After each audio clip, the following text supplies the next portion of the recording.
Around since 2003. And I'm going to take an approach of giving you a little bit of background of myself and kind of guiding you through certain phases of our company's existence. But we started in 2003 as new entrepreneurs in the space. It was not dominated by a ton of companies, just a handful of companies at the time we started. And we came into the space wanting to make the service better or wanting to provide a better service than the options that existed around that time. And just a little bit about me. I grew up in the Detroit area, so I am a native of Detroit. I wasn't born and raised in Farmington Hills, not Novi, not Ann Arbor. I'm a born and bred Detroiter.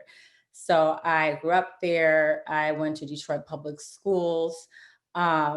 I graduated from a Detroit high school before entering into college at the U of M. But I think that's important to understand, just who I am and what I contributed to express. I had a very humble beginning. My parents didn't have much. They didn't have much to give me in terms of finances, but they took care of me and my siblings, but also instilled in us this need for, education, wanting to better ourselves through education. Um, that pretty much lit a fire in me. So I love this quote by Yeats: education is not the filling of a pail, but the lighting of a fire. No, not everyone needs a college degree for success, but I do believe that for me, my parents instilling in us this desire for it lit a fire in me, to want to be better, to want to better my existence. And not just for me, for those around me. I mean, when I was in middle school, I had a desire to better my education, even within the classes I took in middle school. I used to spend hours with my principal trying to figure out a way to make the classes better or even hire better teachers in middle school in Detroit.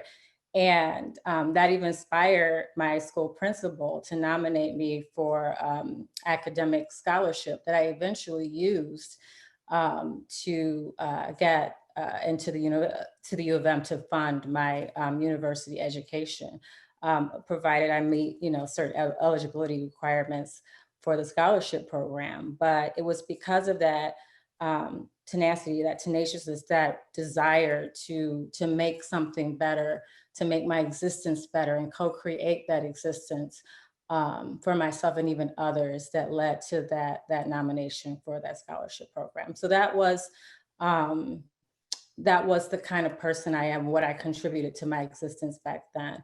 And being able to, without any type of resources coming from my parents, be able to get into the University of Michigan, it allowed me to be able to believe in myself enough to know that I could do anything. And that was the fire that was kind of lit inside of me. So after school, I ended up meeting someone and we decided to start this company together. And the first phase of our business, Express Transportation, was really the startup phase, the growth phase. Experience is the best teacher when it comes to entrepreneurship. No one really tells you everything that it entails. But once you get into it, you start to figure a few things out. And even with my college degrees and my business degree that I eventually got at Wayne State, that was just enough to get me, going. But there's still things that you learn hands-on when it comes to entrepreneurship. So the first part, I would say the first 5 years or so, I would say I was learning. I was growing within that space. We were understanding how to meet customers' needs better. We were communicating with our customers, striving to be partners, and again, co-creating a better experience for them and how they manage their clients, who were those folks who we transported, and how we could co-create a better existence for our passengers as they got back and forth to where they needed to be with family, friends, or doctor's appointments. So part of that understanding and that creating those partnerships and really understanding our customer base led to us developing our own software at the time that did not exist for our industry, off the shelf. back in that first 5 years.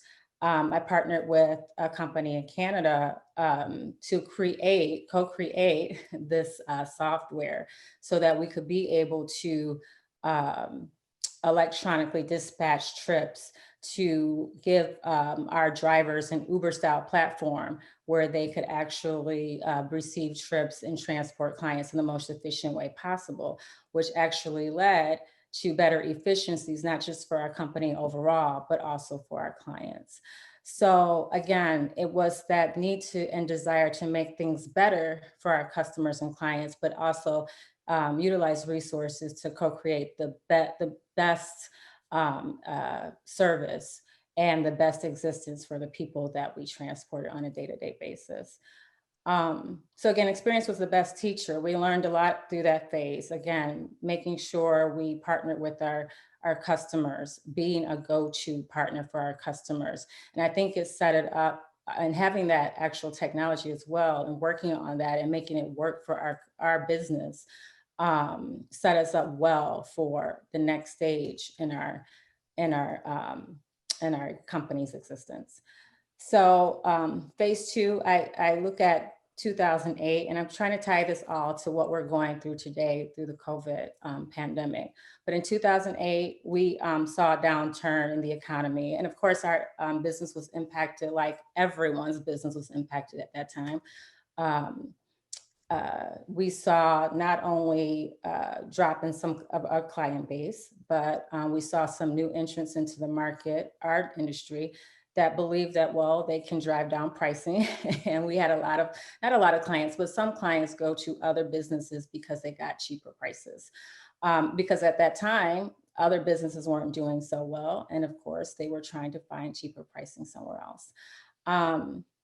I like this quote from Oprah Winfrey where she says, doing the best at this moment puts you in the best place for the next moment. When we were first starting out, first learning the business, starting to uncover the desires and expectations of our client base, we really formed these partnerships and these close connections that set us up for 2008, for that downturn in the economy. While there were some folks who decided to move on to different companies simply because of pricing, um, and not pretty much the whole entire experience, right?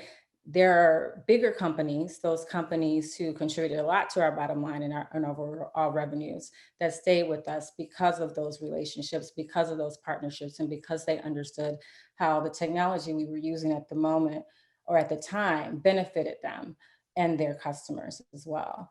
So we set ourselves up to succeed, to be able to adapt to that particular time and place and be successful despite the concerns in the marketplace and the economy. So at that time, we were impacted, but not as much and could ride the storm. And that kind of lends itself well to what's happening right now. The idea of, being sustainable through economic downturns, through storms such as COVID-19 and the pandemic. A couple other things that we made sure to do at that time. We set ourselves up because of the downturn in 2008. We made sure to have certain things in place so that we wouldn't have such, unexpected hits to revenues or anything else that will come through as a result of an economic downturn. So 2008 also taught us some lessons as well. There were things that we did at the time, which is making sure we had great relationships with our, not only our customers, but our financial institutions.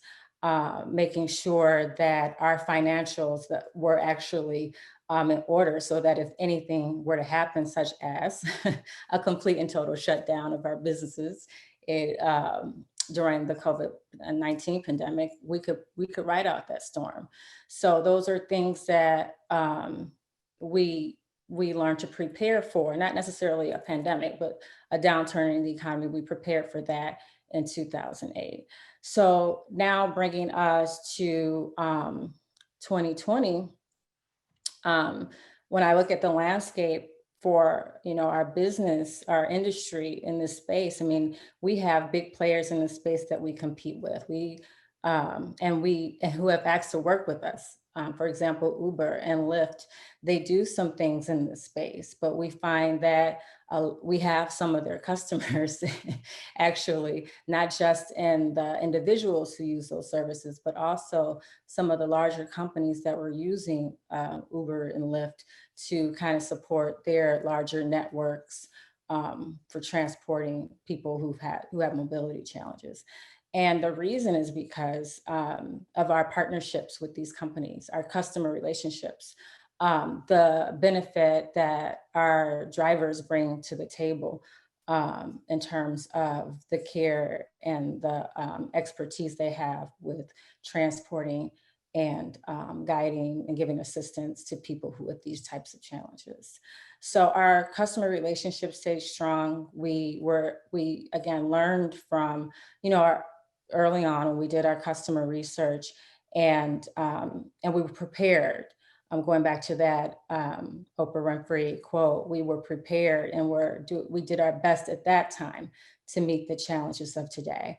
Now, I would be negligent in saying that if I wasn't to say that not very many people are prepared for a pandemic. And there are a lot of great entrepreneurs that are not doing so well at this time. But there's always things that you can do to help you prepare for certain aspects of a time like this. And I'll leave you guys with this quote. Every adversity brings new experiences and lessons. And even now, there's great adversity out there. But I think we will all be better when we get out of this. We'll all learn some new experiences and hopefully get some great lessons from running business, seeing businesses run, and seeing things occur in our individual spaces that will help us prepare for the future. So that's it. Thank you very much. Thanks, April. That was great.